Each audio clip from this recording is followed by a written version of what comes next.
अमन कुमार शर्मा की जी हां, अमन कुमार शर्मा की आत्महत्या के मामले में अब बड़ा अपडेट सामने आया है। पुलिस ने इस मामले में एफआईआर दर्ज कर ली है और जांच तेज कर दी गई है। जानकारी के मुताबिक जज अमन कुमार शर्मा ने फांसी लगाकर खुदकुशी कर ली।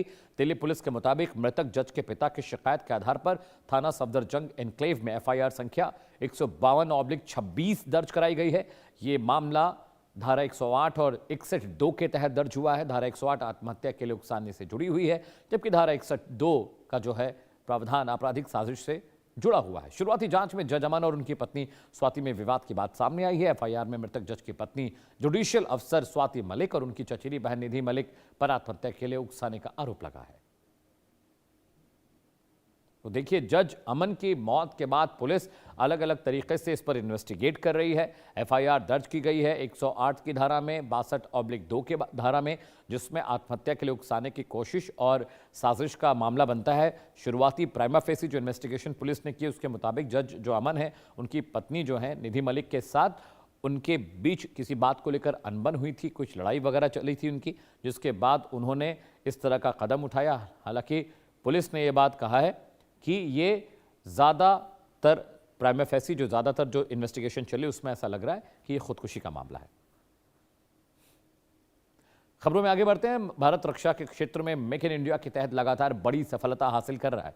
आत्मनिर्भर भारत के तहत अत्याधुनिक हथियारों को विकसित करना लगातार जारी है और इसी के तहत अब भारत को हाइपरसोनिक क्रूज मिसाइलों को विकसित करने में कामयाबी मिली है। ये हाइपरसोनिक क्रूज मिसाइलें सुपरसोनिक ब्रह्मोस से भी दुगनी रफ्तार से चलती हैं। रिपोर्ट देखिए।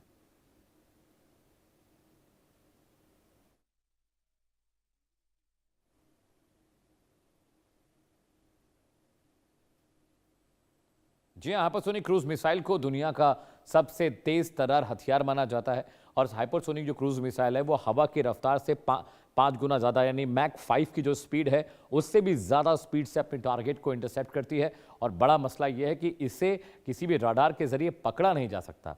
रॉकेट बूस्टर्स की मदद से अंतरिक्ष की सीमा तक इसे छोड़ा जा सकता है। हाइपरसोनिक ग्लाइड मिसाइल यहाँ से बैठे बैठे भारत, चाइना और पाकिस्तान जैसे मुल्कों को निशाना बना सकता है। Afghanistan, Iraq, Iran, Tehran, even middle east से कुछ देश ऐसे हैं जो हाइपरसोनिक जो ग्लाइड मिसाइल है उसकी जद में है, उसकी रेंज में रहते हैं, तो वहाँ से भी इस पर हमला किया जा सकता है। और हाइपरसोनिक क्रूज मिसाइल को दुनिया की सबसे घातक मिसाइल कहा जाता है। आज के अत्याधुनिक युद्ध और दुश्मनों की मिसाइलों को ध्वस्त करने के लिए आधुनिक डिफेंस सिस्टम, अमेरिका, रूस और ईरान के बीच जारी जंग में खतरनाक मिसाइलों, आत्मघाती ड्रोनों और इन्हें गिराने वाले डिफेंस सिस्टम की ताकत आज दुनिया देख रही है।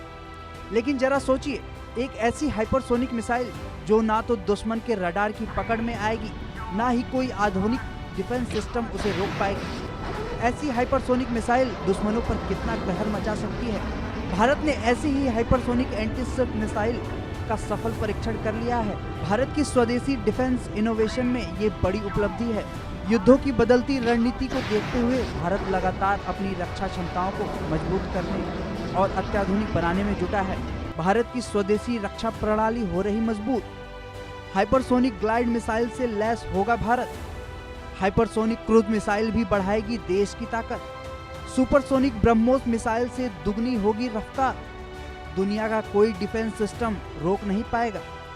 ओडिशा तट से लंबी दूरी की हाइपरसोनिक एंटीशिप मिसाइल यानी LRSHM की सफल टेस्टिंग ने साबित कर दिया कि लॉन्च से लेकर आखिरी असर तक मिशन के सभी लक्ष्यों को पूरा किया।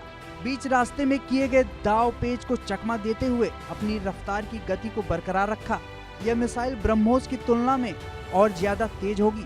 भारतीय नौसेना के लिए विकसित किए गए हाइपरसोनिक एंटीशिप मिसाइल की खासियत है कि ये स्वदेशी 2 चरणों वाला सॉलिड प्रोपेल हाइपरसोनिक ग्लाइडर हथियार, हिंद महासागर में भारत की एंटी एक्सेस क्षमताओं वाला पहला शक्तिशाली हथियार, कम ऊंचाई पर कई बार उछलते हुए अर्थ बैलिस्टिक मार्ग पर उड़ान के अधिकांश समय तक रडार से बचने में सक्षम, हाइपरसोनिक रेंज में काम करती है मिसाइल। अंतिम चरण में स्वदेशी रूप से विकसित सेंसर का इस्तेमाल, स्थिर गतिशील दोनों लक्ष्यों को निशाना बनाने में सक्षम। मिसाइल को माक 5 से ज्यादा स्पीड वाले टारगेट को हिट करने के लिए डिजाइन किया गया है। डीआरडीओ को क्रूज मिसाइल को लेकर भी बड़ी कामयाबी मिली है। स्क्रैम जेट इंजन पर आधारित क्रूज मिसाइल को लेकर कामयाबी। स्क्रैम जेट प्रोपल्शन का 1000 से ज्यादा का परीक्षण पूरा। 5 साल में इस मिसाइल प्रणाली को सेना में शामिल करने का लक्ष्य।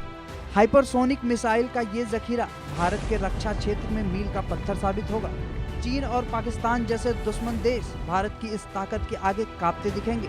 मेक इन इंडिया के तहत डीआरडीओ का लंबी दूरी का हाइपरसोनिक एंटी शिप मिसाइल सफल परीक्षण एक नए युग की शुरुआत का संकेत है। Bureau report, India news.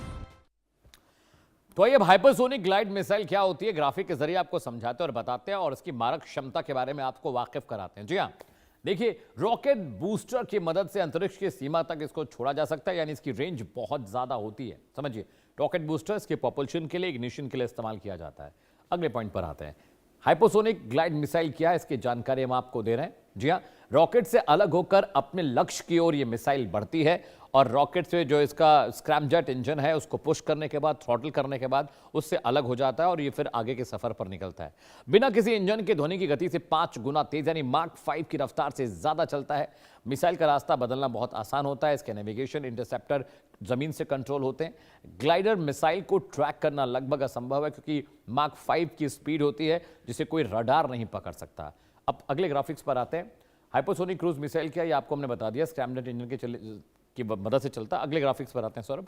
अब ये हाइपरसोनिक क्रूज मिसाइल क्या है, हमने आपको बता दिया। अब वो ग्लाइड मिसाइल थी, अब हाइपरसोनिक क्रूज मिसाइल क्या है वो आपको बताते हैं। स्क्रैमजेट इंजन के जरिए रफ्तार बनाए रखती है मिसाइल और इसकी जो पोर्टेबिलिटी है वो हाइपरसोनिक क्रूज मिसाइल के आसपास रहती है। जी हाँ, ईंधन जलाने के लिए हवा में ऑक्सीजन का इस्तेमाल होता है। जो हवा में मौजूद ऑक्सीजन है उससे ही वो अपने इन्फ्लेमेशन को इस्तेमाल करता है। बेहद हल्की और तेज होती है हाइपरसोनिक क्रूज मिसाइल और इस वजह से इसकी रफ्तार बहुत ज़्यादा है। इसको ट्रैक करना बहुत मुश्किल है। स्क्रैमजेट इंजन की वजह से इसको पुश पावर और थ्रॉटल मिलता है जिसकी वजह से इसको रडार कैच नहीं कर पाते, पकड़ नहीं पाते। ब्रह्मोस और बाकी इस मिसाइल में क्या फ़र्क था आपको बता दूं। ब्रह्मोस की साइज़ ज़्यादा बड़ी होती है लेकिन जो स्क्रैमजेट इंजन से चलने वाला हाइपरसोनिक